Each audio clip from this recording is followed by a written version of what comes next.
Oke, jadi kita sudah mau mulai kita punya pelajaran dan ini adalah bagian ke-11 daripada seri The Power of God unto Salvation.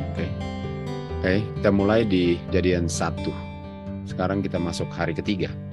Dan Tuhan berfirman, biarlah air di bawah langit berkumpul di satu tempat dan biarlah tanah yang kering muncul. Artinya, air waktu di gather together di satu tempat, daerah yang nggak ada air sekarang adalah daerah yang kering ya. Dan Tuhan menamakan daerah yang kering itu bumi, sementara nama daripada air yang berkumpul itu adalah lautan. Jadi inilah hari ketiga penciptaan. Dan Tuhan memisahkan air dari bumi. Kita lihat di buku Ayub, siapa yang shut up the sea with doors? Siapa yang menahan lautan itu seakan-akan ditutup di belakang pintu? Waktu saya membuat cloud atau awan seperti jubah itu ya, lalu saya membungkus awan itu seperti kita lihat ini gambar bayi dibungkus. Jadi awan itu kayak itu bayi lalu dia dibungkus. Sehingga awan itu bisa selalu utuh dan seakan-akan dia punya air berada dalam bungkusan itu. Itu sama dengan saya menutup laut dan saya membatasi air di tengah awan seperti bayi dibungkus dengan kain bungkusan. Dan saya membuat batas. Saya membuat batas di mana ada batasnya, kayak ada dia punya pagar, itu pintu sama dengan pagar yang membatasi air itu. Sehingga saya bisa bilang hanya sampai di sinilah datangnya air. Kita tahu kalau air di laut kan, dia hanya bisa pergi sejauh dia pergi sampai di pantai, lalu dia kembali lagi. Dan kuasa yang menahan dia punya air itu di laut adalah kuasa Tuhan. Yang membungkusi awan, sebagaimana bayi dibungkusi, dan airnya pun dibungkus. Jadi itu lautan itu seakan-akan dibungkus Tuhan dan airnya nggak bisa melebihi batas yang sudah dibatasi Tuhan. Jadi waktu Tuhan pisahkan air dari tanah, air itu akan tetap di lokasi airnya dan dia nggak diizinkan Tuhan untuk masuk ke daerah tanah karena dia sudah pisahkan itu. Dan kuasa yang memisahkan itulah yang mempertahankan lokasi daripada air yang sudah dipisahkan dari tanah. Sehingga lokasinya tetap demikian. Ayub 38 ayat 11 dibilang, sampai kesinilah kamu akan datang, tidak lebih jauh dari itu. Dan dikatakan, sampai disinilah ombak yang proud ditahan. Ombak yang besar itu walaupun sebesar apapun tapi ditahan, karena airnya nggak bisa melebihi pantai. Dan untuk itu terjadi, itu kuasa Tuhan. Itulah kuasa Tuhan yang menahan air hanya sejauh itu, karena pada hari ketiga Tuhan memisahkan air dari bumi. Dan kalau Tuhan pisahkan, kuasa Tuhanlah yang menahan air itu untuk tinggal di tempat. Dan hanya bisa di lautan bebas itu. Di Mazmur 33 ayat 6 dikatakan, dengan firman Tuhanlah langit diciptakan, dan semua isi daripada langit itu diciptakan oleh nafas Tuhan. Nafas Tuhan atau firman Tuhanlah yang menciptakan segala-galanya. Ayat 7, dan dia mengumpulkan air laut dan memisahkannya, dan dia simpannya di lautan. Jadi laut itu, daerah laut itu adalah tempat simpan air itu. Tuhan yang taruh situ dan Tuhan yang tahan air di situ. Itu ayat 7. Lalu kita kembali ke ayat 5. Dia bilang, dia mencintai kebenaran dan mencintai judgment. Lalu bumi ini dipenuhi dengan kebaikan Tuhan. Jadi kita lihat ayat 5, ayat 6, ayat 7. Bumi ini dipenuhi dengan kebaikan Tuhan. Dan kebaikan Tuhan kita lihat contohnya di hari ketiga ialah dia pisahkan air dari tanah. Itu mengungkapkan kebaikan Tuhan. Kalau kita lihat gambar ini gambar ada dia punya pagar kan. Dan tanpa pagar itu bisa saja air ini sudah masuk dan sudah merusak rumah-rumah. Tapi ini adalah pagar manusia. Tuhan punya pagar adalah dia punya kuasa, dia punya firman yang menahan air untuk tidak mengalir lebih jauh daripada lautan yang sudah menjadi tempat di mana simpan air itu. Dan itu adalah kebaikan Tuhan. Itu adalah kebaikan Tuhan. Kita tahu kebaikan Tuhan itu di Roma 2 ayat 4, kalau kita lihat kebaikan Tuhan akan membuat orang bertobat. Jadi dengan melihat laut dipisahkan dari bumi, di situ orang berdosa bisa bertobat karena melihat kebaikan Tuhan yang menahan air di tempatnya, sehingga manusia yang hidup di darat nggak perlu kebanjiran. Walaupun kita tahu belakangan ini di seluruh dunia sudah banyak bencana-bencana alam, di mana airnya sudah keluar dari batas yang Tuhan sudah batasi. Dan kalau air itu dibatasi dengan kuasa Tuhan dan itu sudah melewati batas Tuhan, kira-kira Tuhan menyingkirkan kuasanya karena orang-orang di dunia sudah menginjak-injak hukumnya, kan? Ini hari ketiga, air dipisahkan dari bumi, dari daratan. Dan air itu ditahan di tempat. Dan itu adalah kebaikan Tuhan. Oke, jadi kita lihat, and it was so. It was so artinya, dan demikianlah sesuai dengan yang difirmankan. Di 1 ayat 9, Kejadian 1 ayat 9, setelah Tuhan bilang, air dikumpul ke sini, dan biarlah tanah itu muncul, karena sudah dipisahkan airnya, demikianlah terjadinya. And it was so. Jadi firman Tuhan itu sudah cukup untuk menciptakan, menghasilkan, menjadikan apa yang dibilang. Nggak ada selain firman Tuhan yang membuat and it was so. Demikianlah. Nggak ada orang yang berfirman seperti itu, lalu demikianlah. Belakangan ini di US, di daerah-daerah tertentu, ada salju yang kelas berat namanya blizzard. Itu angin, dingin, salju, dan mobil ketutup. Di tengah jalan tiba-tiba ketutup semua, nggak bisa bergerak.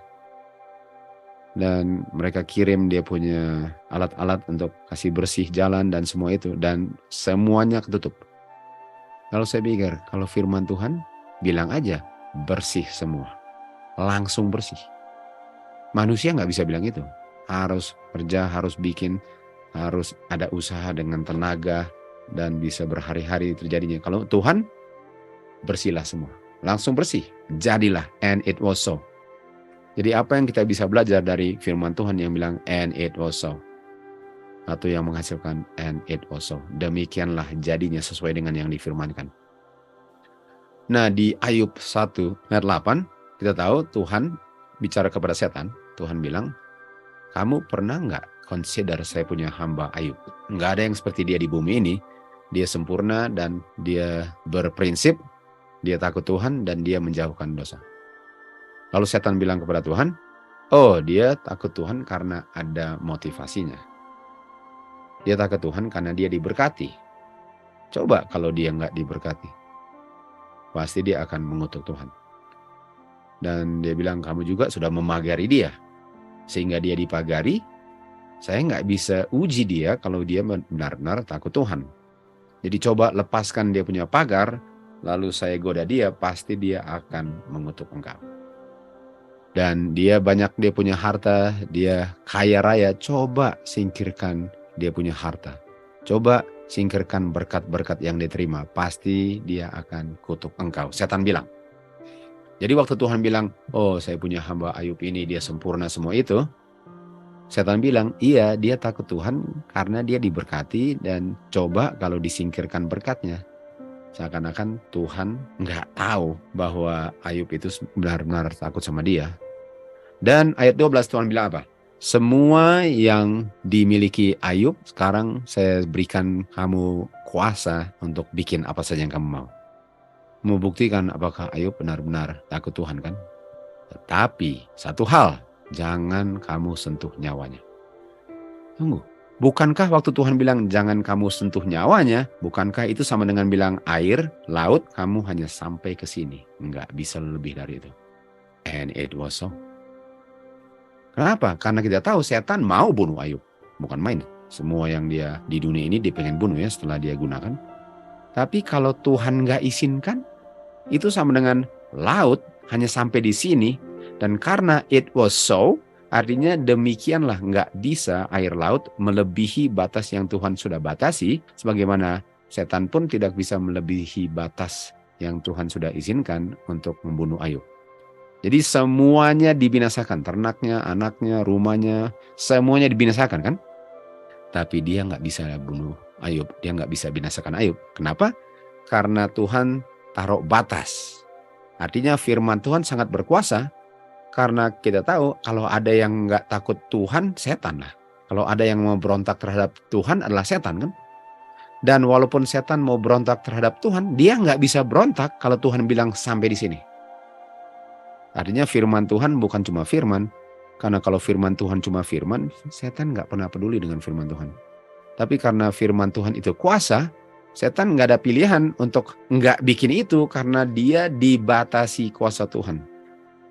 And it was so.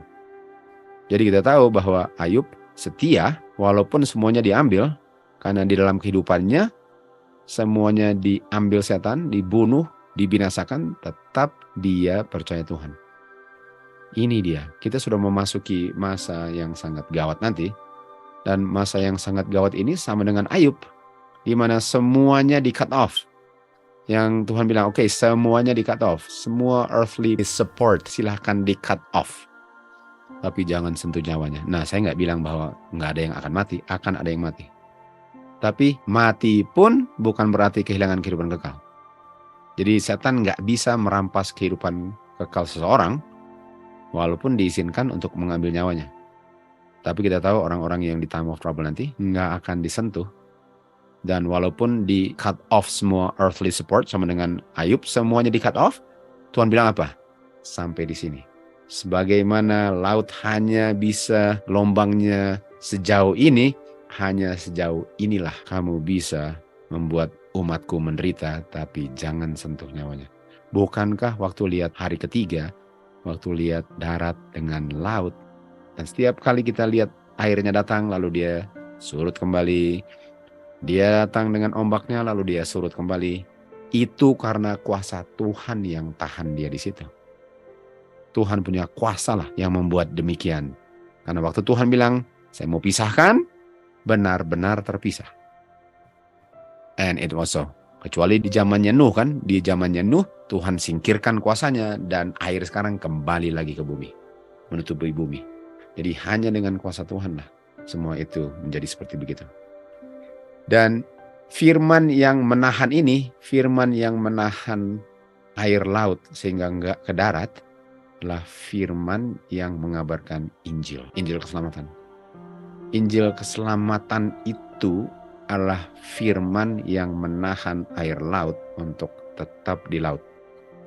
Firman keselamatan Injil itu adalah firman yang bilang kepada setan, semuanya di bawah kekuasaanmu, tapi jangan sentuh nyawanya Ayub. Dan setan pun gak bisa sentuh nyawanya Ayub.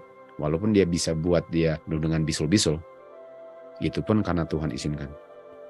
Jadi kita lihat di hari ketiga, waktu kita lihat air terpisah dari bumi, kita melihat kuasa Tuhan yang gak pernah bisa diganggu gugat setan sekalipun, kecuali Tuhan yang lepaskan dia punya kuasa ya.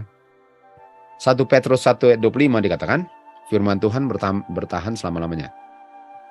Dan inilah firman yang kita baca tadi, inilah firman yang menciptakan, yang adalah Injil yang dikabarkan kepada kita. Ibrani 4 ayat 2 dikatakan, Injil itu dikabarkan, tapi banyak orang tidak profit atau tidak benefit daripada dia punya Injil, karena waktu mereka dengar, mereka nggak ada iman. Nah, dengar belum tentu beriman. Untuk beriman ialah dengar lalu mengerti atau melihat kuasa Tuhan dalam firman yang didengar. Itu iman. Artinya biarpun firman Tuhan bilang apa-apa, walaupun bagus sekalipun, tapi kalau saya nggak bisa lihat kuasanya, itu sebabnya saya tidak bisa menurut itu. Sama dengan Petrus, waktu dengar kata datang, dia ngerti artinya datang, dia dengar. Dia mengerti bahwa datang artinya datang, tapi dia nggak bisa mengerti bahwa kuasa yang dia dengar itulah kuasa yang membuat dia jalan kalau dia nggak ada iman. Jadi nggak ada gunanya firman Tuhan kalau saya nggak buktikan kuasanya dalam penurutan saya. Nggak ada gunanya firman Tuhan. Nggak ada gunanya lihat laut, nggak ada gunanya lihat awan, nggak ada gunanya lihat terang yang diciptakan. Kalau dalam kehidupan saya bergantungnya bukan kepada itu. Nggak ada gunanya. Orang-orang yang keluar dari Mesir, biarpun dikabarkan Injil, lalu mereka punya sanctuary service semua itu, tapi mereka mati di padang belantara karena mereka nggak bisa lihat kuasa Tuhan. Dengan melihat kuasa Tuhan itulah kenapa orang berani melakukan apa yang Tuhan bilang. Orang yang nggak berani melakukan apa yang dikatakan Tuhan, nggak bisa melihat kuasanya. Seakan-akan mereka lah yang harus berusaha untuk menghidupkan kehidupan mereka dengan mereka punya kerja keras dan semua itu untuk menghidupkan kehidupan mereka. Karena mereka nggak bisa lihat kuasa Tuhan. Ini Ibrani 4 ayat 2. Roma 1:16 dikatakan, Injil Kristus adalah kuasa, the power of God unto salvation. Artinya Injil Kristus, firman Kristus yang memisahkan laut dari darat, itulah kuasa Tuhan yang sanggup memisahkan saya dari dosa. Sebagaimana air dipisahkan dari darat, manusia pun dipisahkan dari dosa. Dan dosa adalah enggak menurut firman Tuhan. Dosa adalah enggak ada iman. Jadi banyak sekali dia punya bukti-bukti di alam, tapi orang enggak bisa lihat kuasa Tuhan di alam. Mereka melihat alam itu indah, hanya sejauh itulah indahnya. Mereka enggak bisa lihat kuasa Tuhan, karena dalam kehidupannya bisa kelihatan bahwa mereka enggak bisa lihat kuasa Tuhan. Ini the gospel, firman Tuhan. Dan di dalam gospel itu, atau di dalam firman Tuhan itu, yang memisahkan manusia dari dosa, yang memisahkan laut dari darat, kita bisa temukan penurutan hukum yang sempurna, yang bisa menjadi bagian kita, yang dihidupkan Kristus kalau kita percaya. Jadi kalau kita percaya bahwa Tuhan yang menciptakan segala-galanya, dan kuasa itu adalah kuasa yang menyelamatkan saya. Jadi nggak cukup untuk bilang, oh ya Tuhan yang ciptakan semua itu. Oh Tuhan itu hebat, Tuhan itu dahsyat. Tapi kedahsyatannya saya takut untuk aplikasikan dalam hidup saya. Sama dengan seakan-akan Petrus bilang, oh Tuhan itu ciptakan segala-galanya. Dia punya planet, dia gantung di semesta alam terbuka. Dia bisa menyembuhkan orang kusta, dia bisa bangkitkan orang mati. Lalu waktu kuasa itu bilang, oke, ini firman Tuhan, berani nggak lakukan? Oh enggak itu nggak bisa, belum bisa. Artinya dia bilang semua itu adalah intelek doang. Kalau cuma intelek, setan paling hebat inteleknya. Dia tahu semua itu tapi dia nggak mau menurut. Jadi apa gunanya melihat kuasa Tuhan kalau kuasa Tuhan itu saya nggak berani untuk demonstrasikan dalam kehidupan saya.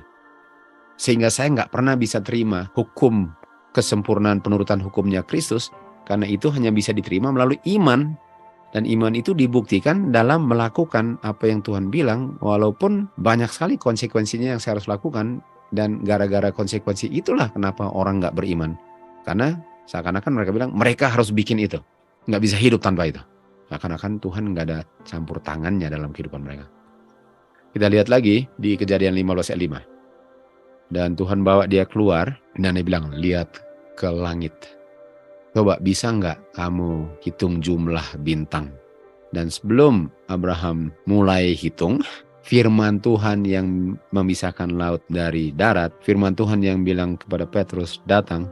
Firman Tuhan yang bilang kepada setan, sampai di sini saja, jangan sentuh nyawanya. Bilang kepada Abraham, demikian juga banyaknya keturunan kamu. Sebagaimana bintang yang kamu nggak bisa hitung jumlahnya, sebanyak itulah. Dan ini firman yang bilang, yang waktu bilang air tinggal di tempat dan air tinggal di awan. Firman yang bilang itu, dan Abraham percaya tuh. Dan karena Abraham percaya, kepada dia diberikan apa? Righteousness. Jadi Abraham percaya the power of God untuk salvation, kuasa Tuhan yang sanggup menyelamatkan orang dari dosa. Dia percaya itu. Dan dia percaya bahwa dia nggak ada andilnya untuk keturunannya sebanyak itu firman Tuhan yang lakukan itu. Dan waktu dia percaya itu, dia melihat kuasa Tuhan. Dia melihat kuasa Tuhan waktu dia lihat bintang, dia terima righteousness. Dia terima penurutannya Kristus yang sempurna. Jadi kita punya keselamatan itu tergantung dari kita memiliki righteousness-nya Kristus nggak? Dan righteousness-nya itu kita miliki di saat kita percaya karena lihat kuasanya daripada firman yang kita dengar. Abraham nggak ada alasan di sini. Beralasan, oh tapi nggak ada tapinya. Nggak ada tapinya. Sama dengan dia keluar dari Ur, nggak ada tapinya. Dan di Mazmur 97 ayat 6, langit mengungkapkan apa? Lihat, the heaven ya. Langit ungkapkan apa? Righteousness. Jadi apa yang Abraham lihat selain bintang? Mazmur bilang, selain bintang yang dilihat adalah righteousness. Dan waktu dia lihat righteousness, dia percaya.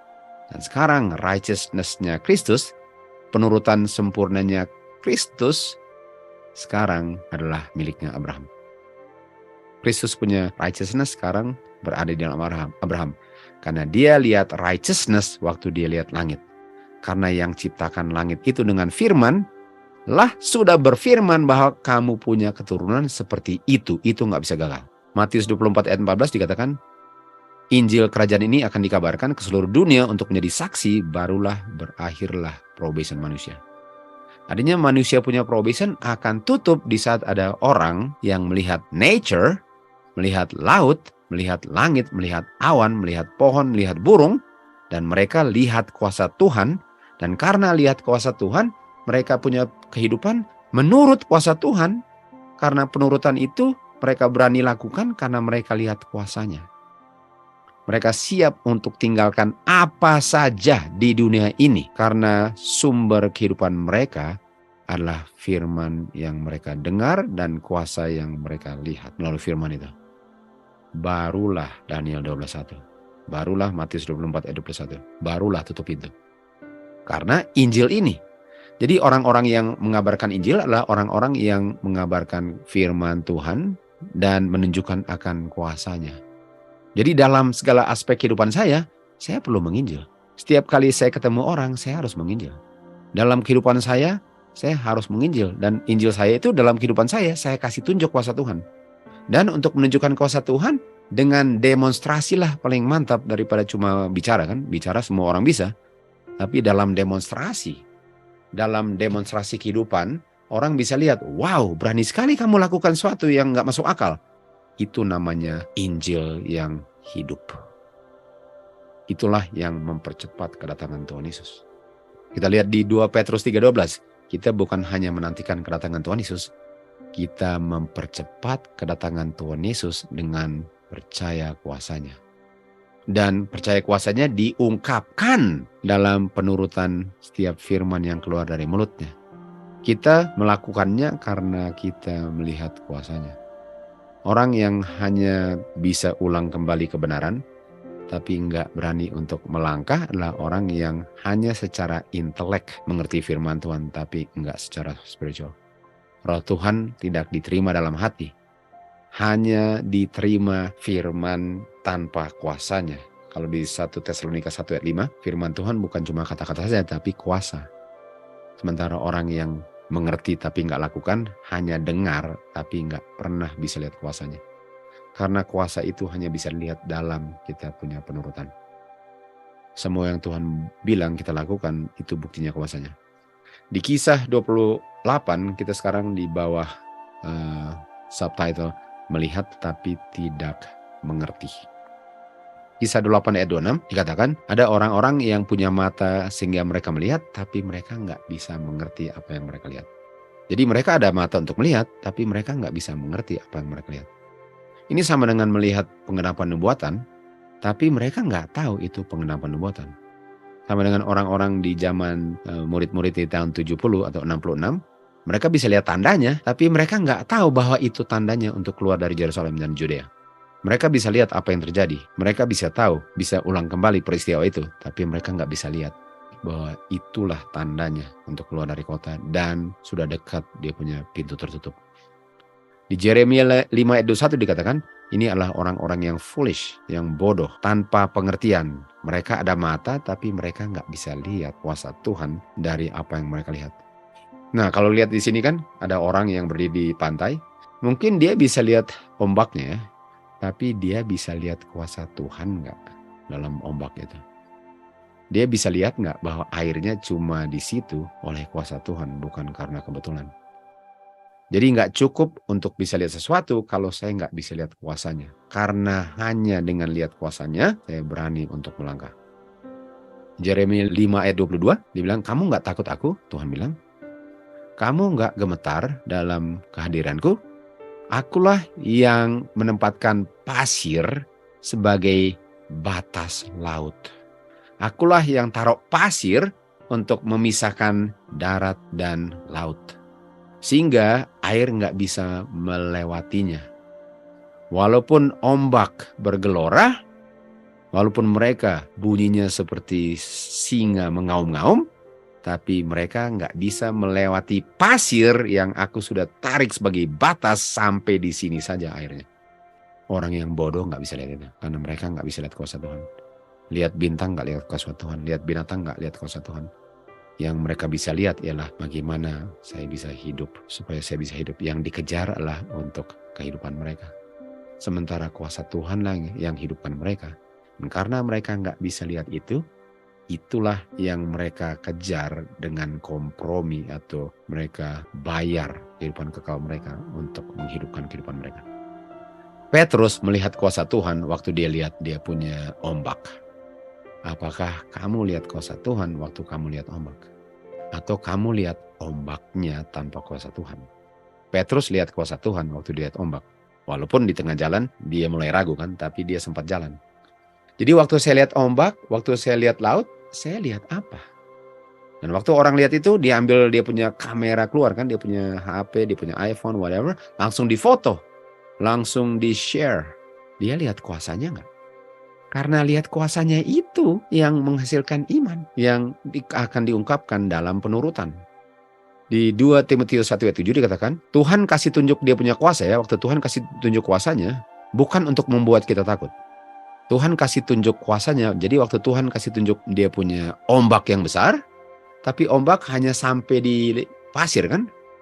Dia kasih tunjuk ombak bukan untuk membuat orang takut, tapi untuk membuat orang lihat kuasanya dan kasihnya. Dan sound mind, artinya rasa aman. Makanya orang berani berdiri di pasir laut. Kenapa? Dia tahu airnya hanya sampai sejauh itu kan? Walaupun dia lihat ombak yang besar, dia berani berdiri di pasir laut. Kenapa? Karena dia tahu ombaknya hanya akan mati di tempat. Makanya dia nggak takut. Jadi setiap kali kita lihat ombak besar, itu membuat kita lihat kuasa dan kasih Tuhan. Jadi ombak yang besar dalam kehidupan itu malahan menghasilkan kita lebih mencintai Tuhan. 1 Yohanes 4 ayat 18, kalau kita mengasihi Tuhan, kalau kita memiliki kasih, karena kita nggak takut, waktu kita lihat ombak, dan kita lihat kasih Tuhan, kita nggak takut. Karena kasih yang sempurna membuang keluar rasa takut itu. Jadi waktu saya lihat dunia ini sekarang sudah dilanda oleh segala macam bencana alam yang kita tahu akan terus-menerus masuk 7 kutuk Tuhan, ditutup dengan kedatangan Tuhan Yesus. Umat Tuhan lihat itu bukan lihat ketakutan, mereka lihat kasih Bapa. Nggak ada yang akan takut masuk time of trouble, kecuali yang nggak bisa lihat kuasa Tuhan dan diungkapkan dalam tidak mau menurut dan selalu berusaha untuk bisa melakukannya dengan tenaga, hikmat, dan semua itu. Padahal itu semua kuasa Tuhan. Umat Tuhan yang benar-benar umat Tuhan bukan pengakuan, nggak ada takut dalam hidup mereka. Karena badai, mereka nggak lihat badai, mereka lihat kuasa kasih Tuhan. Sementara orang yang bodoh yang tadi katakan, mereka cuma lihat badai yang menakutkan. Kuasa Bapa yang sangat berkuasa itu bukan untuk menghasilkan takut, tapi membuat kita lebih percaya Dia. Kuasa Bapa yang bisa menahan laut itu adalah bukti bahwa Bapa setia. Kenapa? Dari mana saya tahu Dia setia? Lihat air laut. Apakah Dia setia kembali terus? Hanya sejauh kamu berdiri. Setiap gelombang datang, kembali lagi. Apakah setia kuasa Bapa untuk menahan agar kamu tidak dibanjiri oleh air laut? Jadi dengan kuasa ini, dengan Tuhan pisahkan laut dari darat, itu kuasa kasih Tuhan yang diungkapkan dan kesetiaannya dalam melindungi umat Tuhan. Sebagaimana Dia lindungi Ayub, Dia juga melindungi umat Tuhan yang percayakan Dia kan. Mazmur 89 ayat 8, oh Tuhan yang kuat, siapa yang kuat seperti Tuhanku? Dan kekuatannya sama dengan apa? Kesetiaannya. Jadi waktu kita lihat air laut hanya bisa datang sejauh pasir, kuasa Tuhan itu yang menahan air laut itu sama dengan kesetiaannya karena air laut hanya sejauh itu. Jadi Tuhan akan luputkan umat Tuhan. Yang waktu lihat bencana alam malahan yang dilihat kuasa Tuhan. Apalagi kalau Tuhan perintahkan keluar dari kota dan umat Tuhan keluar. Bukan main gak perlu takut. Yang perlu takut ialah waktu Tuhan bilang dan kita gak mau buat. Di situ kita takut ya. Tapi kalau kita lakukan apa yang Tuhan bilang, kemanapun di bumi ini, nggak ada yang perlu takut. Dimanapun, kapanpun, dengan siapapun, namanya ini ikut perintah Tuhan, nggak perlu takut karena Tuhanlah yang perintah itu. Ayat 9, engkaulah yang memerintah dan bukan cuma memerintah, mengendalikan laut yang ganas. Waktu ombaknya menjadi besar, engkau membuat ombaknya menjadi tenang. Kalau kita lihat ini, Musa kan, lihat Musa. Apakah Musa ini sama dengan hari ketiga? Di mana dia dengan kuasa Tuhan, Tuhan melalui Musa memisahkan air dari laut. Dan waktu dia pisahkan air dari laut, kenapa? Untuk umat Tuhan bisa menyeberanginya dan luput dari Firaun punya rencana untuk membunuh mereka kan. Ini dia. Jadi waktu saya lihat itu ombak datang hanya sejauh pantai, itulah kuasa yang memisahkan darat dari laut, yang membuat umat Tuhan menyeberangi lautan merah untuk masuk kerajaan surga, the time of trouble. Kita lihat yang tadi dikatakan Tuhan yang membuat laut itu tenang. Di Markus 4 ayat 37 ceritanya. Dan ada badai angin yang besar dan ombak itu mengombang-ambingkan dia punya kapal. Sehingga airnya memenuhi kapal itu. Bisa lihat murid-murid sangat stres sekarang kan. Untuk lihat ombak lalu airnya masuk. Dan Tuhan Yesus sedang berada di bagian belakang kapal. Sedang tidur nyenyak. Dan mereka bangunkan Tuhan Yesus dan bilang, Guru, apakah kamu nggak peduli kita sudah mau binasa, kamu tidur lagi? Lalu Tuhan Yesus bangkit dan dia menghardik angin. Dia menghardik dia punya angin. Dan bilang kepada laut, peace, damai, tenang, be still. Tunggu, bukankah Tuhan yang pisahkan air dan bilang cuma sampai di sini di hari ketiga? Dan suara firman yang sama bilang lagi, peace, be still. Sampai sejauh ini. Bukankah ini kuasa yang pisahkan laut dari darat di saat umat Tuhan keluar dari Mesir? Dan langsung ada a great calm, langsung tenang. Firman yang sama.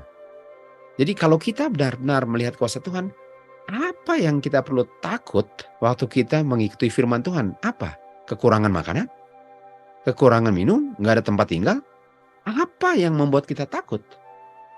Kalau firman Tuhan itulah yang mengadakan sesuatu yang kamu nggak ada karena kamu berani tinggalin. Apa sih yang saya takut yang nggak bisa dipenuhi gara-gara ikut firman Tuhan? Apakah kalau Tuhan bilang bikin sesuatu, tinggalkan itu? Waktu saya tinggalkan sekarang hidupnya melarat karena Tuhan nggak ada kuasa untuk memenuhi kebutuhan kamu? Markus 4 ayat 40. Ditanya, kenapa kamu takut? Kenapa kamu nggak ada iman? Artinya waktu kamu lihat dia punya ombak, kamu nggak bisa lihat bahwa kamu nggak bisa lihat saya punya kuasa di situ.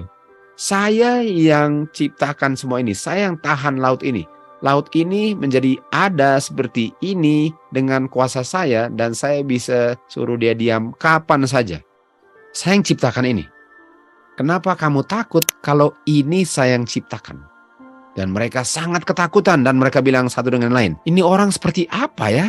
Sedangkan angin dan laut aja menurut dia. Bukankah ini yang ciptakan semua ini? Wow, ini kita butuhkan sekali. Karena kita sudah mau masuki masa yang paling gawat yang gak pernah dilewati dunia ini. Dan hanya orang yang melihat kuasa Tuhanlah lihat badai yang mereka lihat kasih Tuhan, kuasa Tuhan, dan ketenangan jiwa. Sementara orang yang gak bisa lihat kuasa Tuhan, yang biasa lihat firman Tuhan tapi gak pernah lihat kuasa Tuhannya, penuh dengan stres, gak ada peace, gak ada damai. Jadi time of trouble itu sebenarnya apa? Lihat kuasa Tuhan, lihat kasih Tuhan. Di dalam badai saya lihat pengharapan bagi yang beriman. Ini adalah pengungkapan daripada kuasa penciptaan Tuhan. Karena waktu Tuhan bilang, jadilah, and it was so. Diam di tempat, and it was so. Setan bisa sentuh segalanya kecuali nyawanya, and it was so. Tuhan sangat mengendalikan semua yang diciptakan. Nggak ada yang diciptakan lalu sudah out of control. Dan inilah firman yang mengabarkan Injil. Inilah firman Injil. Injil bicara tentang kuasanya. Dan kuasa itulah yang sanggup untuk memisahkan saya dari dosa, sebagaimana Tuhan pisahkan air dari darat. Kita harus belajar dari alam kuasa Tuhan di atas lautan terbuka, di atas ombak. Kuasanya menahan ombak yang sedang bergelora di dalam jiwa saya. Jadi di saat saya punya hidup seakan-akan sedang penuh dengan ombak-ombak spiritual, kuasa Tuhanlah yang bilang, peace, be still.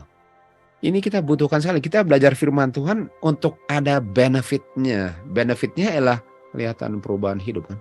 Sikap saya, gaya ngomong saya itu beda orang yang beriman dengan enggak.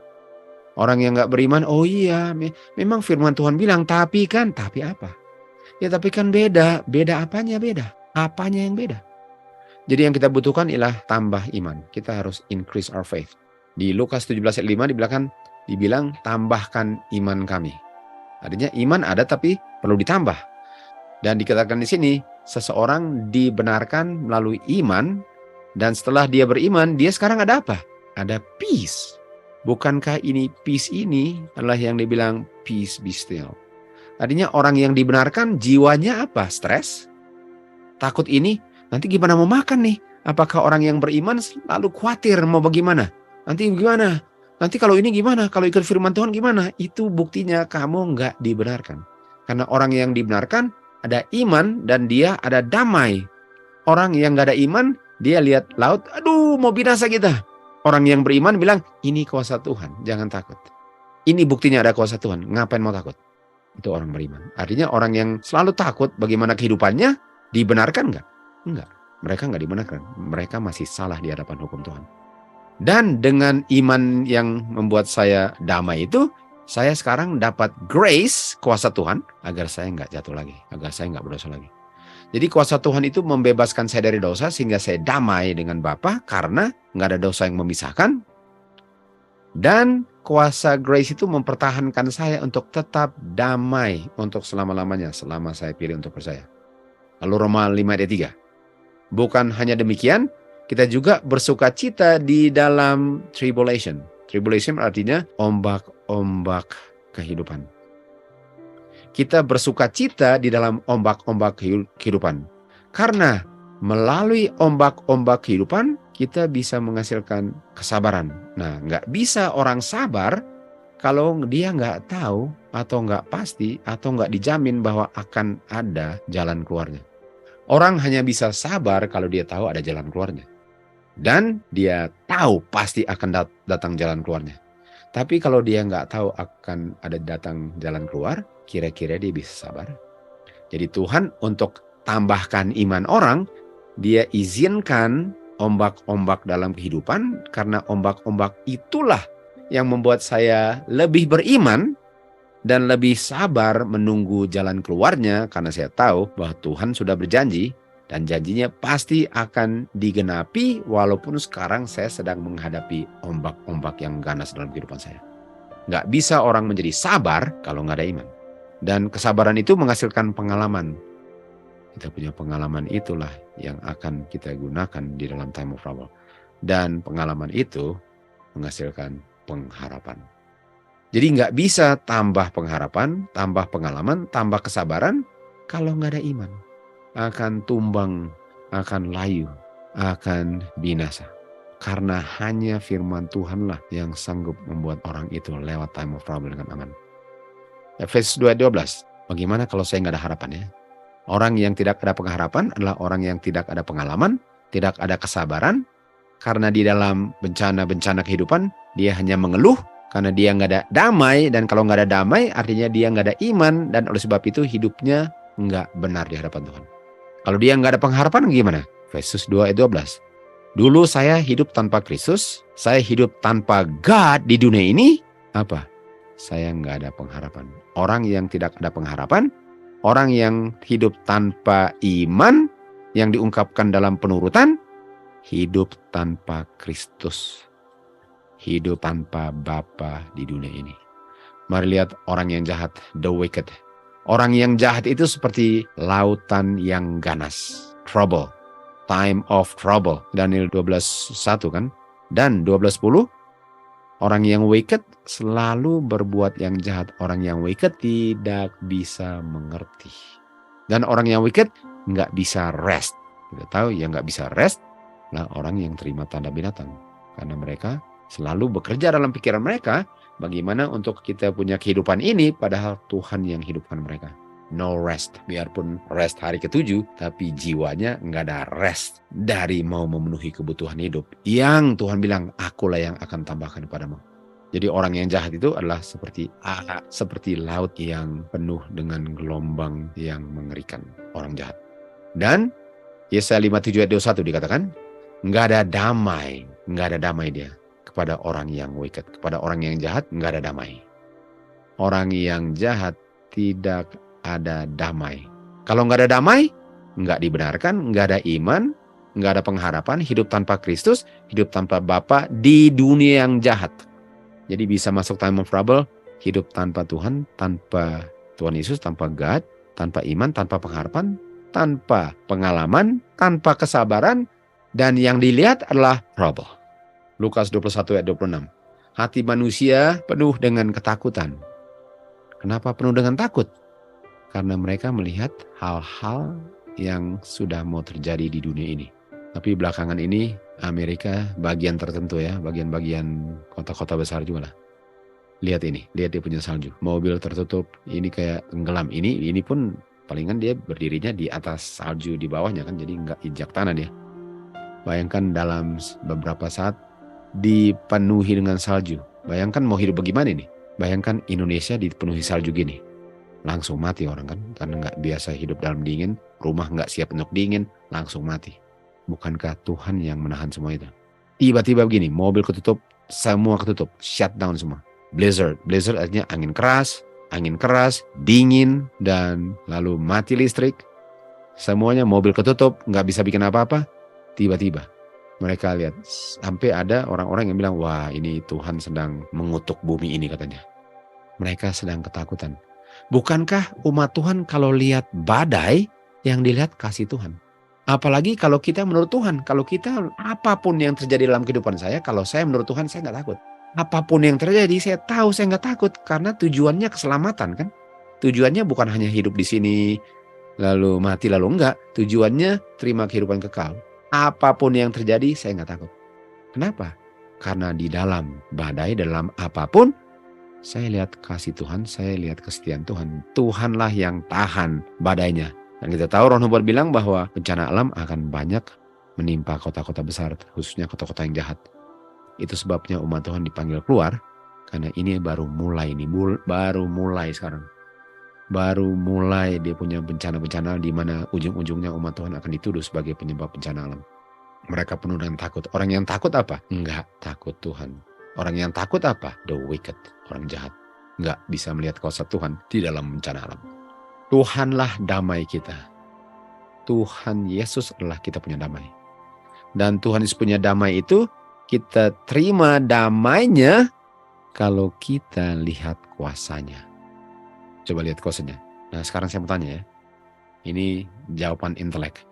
Kalau saya berada dalam kapal, lalu ada badai, kamu mau siapa dengan kamu di kapal itu? Sedang badai di tengah laut, angin gelap, angin typhoon, dingin, air mulai masuk. Kamu mau siapa di dalam perahu dengan kamu?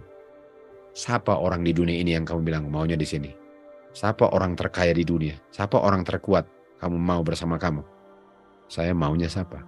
Saya mau kuasanya Kristus bersama saya.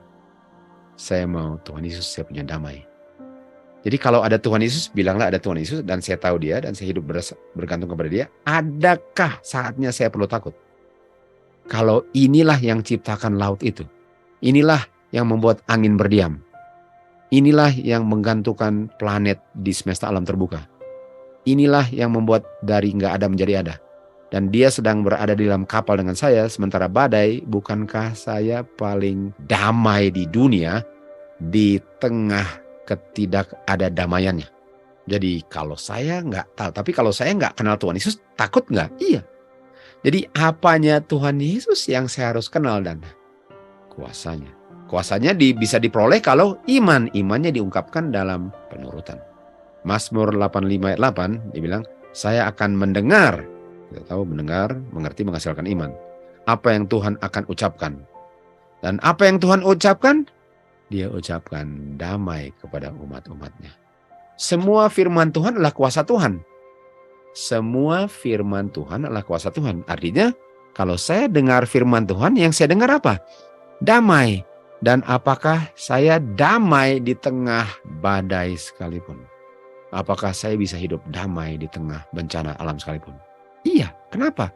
Karena saya memiliki damai karena saya percaya kuasanya dan kuasanya diperoleh melalui iman. Kuasa Tuhan yang kuasanya menciptakan dan menahan laut itu adalah simbol daripada kuasa untuk menyelamatkan manusia dari ombak dosa. Itulah Tuhan punya janji dan kepastian, bukan hanya dari dosa, tapi Tuhan akan luputkan dari dunia berdosa. Jadi kuasa Tuhan itu bukan hanya bebaskan saya dari dosa saya, tapi pisahkan dari dosa, walaupun masih hidup di dunia berdosa. Tapi bukan cuma sampai situ. Tuhan pisahkan dari saya punya dosa, dan pisahkan dari dunia berdosa. Itu kuasa Tuhan. Di Daniel 12 ayat 1, di time of trouble, umat Tuhan akan diluputkan dari bukan cuma dosa, mereka sudah luput dari dosa. Mereka akan diluputkan dari dunia orang berdosa. Di tengah malamlah Tuhan ungkapkan apanya? Kuasanya untuk meluputkan umatnya. Lalu siapa yang di situ? The wicked. Orang yang jahat melihat dengan teror, dengan satu kekaguman terhadap apa yang terjadi. Sementara orang jahat melihat kuasa Tuhan dan ketakutan, orang yang benar melihat kuasa Tuhan sebagai satu sukacita di mana mereka sudah mau diluputkan dari dunia orang berdosa. Bukan hanya pisah dari dosa, pisah dari dunia yang penuh dengan dosa. Itu time of trouble. Jadi kita sudah mendekati memasuki time of trouble. Bukankah ini bekal yang kita butuhkan sebelum kita masuk badai terbesar yang gak pernah dialami sejarah dunia ini? Dan bukankah kita harus mulai percaya akan kuasanya sebelum kita memasukinya? Untuk percaya itu artinya apa saja yang Tuhan perintahkan saya akan lakukan. Dari A sampai Z namanya Tuhan perintahkan saya lakukan. Itu namanya percaya. Dan nanti every earthly support cut off. Semua kebutuhan dunia itu di cut off. Kenapa di cut off? Itu sama dengan Tuhan bilang kepada setan mengenai Ayub. Oke, silahkan bikin apa saja yang kamu mau. Cut off. Ayub di cut off. Cut off dari hartanya, ternaknya, anaknya, sampai istrinya pun, teman-temannya pun. Ayub mengalami every earthly support cut off. Tapi Tuhan bilang apa? Sampai di sini saja di cut off-nya. Jangan sentuh nyawanya. Sama dengan di hari ketiga. Laut sampai di sini saja. Ini bagian darat sekarang. Umat Tuhan bukan hanya dibebaskan dari dosa, dibebaskan dari dunia yang penuh dosa. Dan akan kembali lagi 1000 tahun memasuki dunia tanpa dosa. Di Yesaya 51 dikatakan, bangun, bangun, kenakan kekuatan Tuhan. Ini katakan strength. Dan kekuatan Tuhan itu adalah kekuatan Tuhan yang melukai setan. Artinya kekuatan Tuhan itulah yang menaklukkan setan. Wounded the dragon. Dan dikatakan, bukankah engkau kekuatanmu lah yang mengeringkan lautan merah, air yang sangat dalam, untuk menebus umatmu untuk melewati lautan merah? Tahu nggak? Ini kita punya time of trouble nanti. Sebagaimana mereka keluar dari Mesir, harus melewati lautan.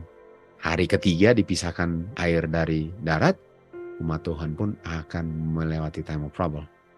Dan di situ penuh dengan trouble. Tadi kita lihat trouble apa? Wicked. Orang yang jahat itu trouble. Di time of trouble, wicked. Orang yang gak bisa lihat kuasa Tuhan. Dan di ujung daripada time of trouble, apa katanya tadi? Orang jahat hanya bisa lihat trouble. Umat Tuhan lihat mereka punya tanda kuasa. Umat Tuhan diluputkan dari troublous times. Kita perlu melihat kuasa Tuhan yang membelah lautan merah. Yang memisahkan laut dari darat. Dan yang umat Tuhan lihatlah kuasa Tuhan. Sementara orang yang jahat hanya bisa lihat kekacauan, ketakutan. Dan oleh sebab itu, orang-orang yang diluputkan Tuhan akan kembali ke Yerusalem. Mereka kembali ke Yerusalem kan dari Mesir.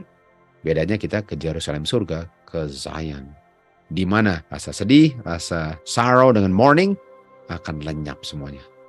51:12. Akulah yang memberi penghiburan bagi kamu. Kenapa kamu mau takut kepada orang yang akan mati, sementara kamu akan hidup selama-lamanya? Jadi waktu di time of trouble, kita mau diancam dibunuh oleh orang yang akan mati, sementara umat Tuhan akan hidup selama-lamanya. Kenapa yang mau hidup selama-lamanya takut kepada yang akan mati dengan segera? Kuasa Tuhan itu yang membuat demikian. Kan? Atau kenapa mau takut manusia yang seperti rumput lalu layu waktu matahari keluar? Sementara kamu akan bersinar untuk selama-lamanya.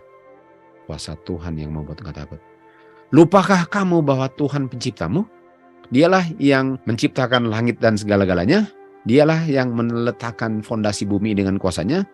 Apakah takut setiap hari kamu itu terhadap yang menindas kamu itu? Bukankah dia sudah mau dibinasakan? Di mana keganasan orang yang ganas ini yang mau menindas? Jadi kita di time of trouble kita tahu kita akan diopres, ditindas. Tapi yang ditindas sudah mau dibinasakan, sementara yang ditindas hidup selama-lamanya. Siapa oppressor? Siapa penindas itu? Raja Babylon, setan. Setan adalah penindasnya, di mana setanlah yang sudah mau berakhir kehidupannya.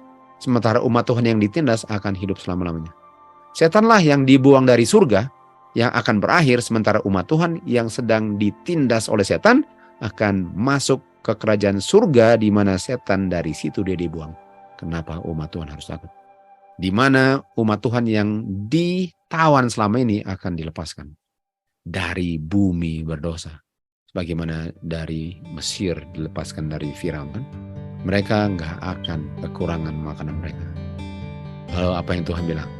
Akulah Tuhan yang memisahkan lautan merah, yang mana ombaknya sangat besar, tapi saya pisahkan laut itu untuk kamu bisa melewati time of trouble itu. Saya telah menempatkan saya punya roh di dalam mulut mereka. Dan saya bilang kepada Zion apa? Gereja. Saya bilang kepada umatku, kamu adalah my people. My people, saya sudah panggil mereka keluar dari Babylon, mereka ikut. Dan mereka ikut melintasi lautan merah time of trouble. Mereka ikut. Sekarang mereka akan masuk ke Sion. Karena mereka berani untuk menurut firman Tuhan, karena mereka melihat kuasanya. Mereka nggak peduli mau lapar, mau melarat, mau kehilangan ini, kebutuhan dunia, enggak. Mereka punya kehidupan, makanan, minuman, pakaian, tempat tinggal mereka terdiri dari firman Tuhan. Laut ini miliknya Tuhan, Dia yang ciptakan. Dia mengukur airnya seperti dia orang mengukur pakai jarinya. Cukuplah kita melihat kuasa Tuhan untuk membuat kita yakin bahwa Dia sanggup untuk meluputkan kita dari dunia yang penuh dengan trouble ini. Dengan kuasa grace-nya. Dan marilah kita buktikan kuasa itu. Dengan melihat bencana alam sudah mulai terjadi seluruh dunia. Dan bencana alam ini katanya paling parah, gak pernah terjadi sebelumnya. Mulai satu persatu akan kelihatan siapa yang percaya Tuhan. Siapa yang melihat bencana alam malah mengeluh, takut, dan beralasan. Siapa yang melihat bencana alam bilang, "Pak, puji Tuhan, Tuhan semua datang." Kita akan melewati lautan merah. Hanya yang hidup 100% bergantung pada firman Tuhanlah yang akan tembus dan ketemu juru selamatnya di awan-awan.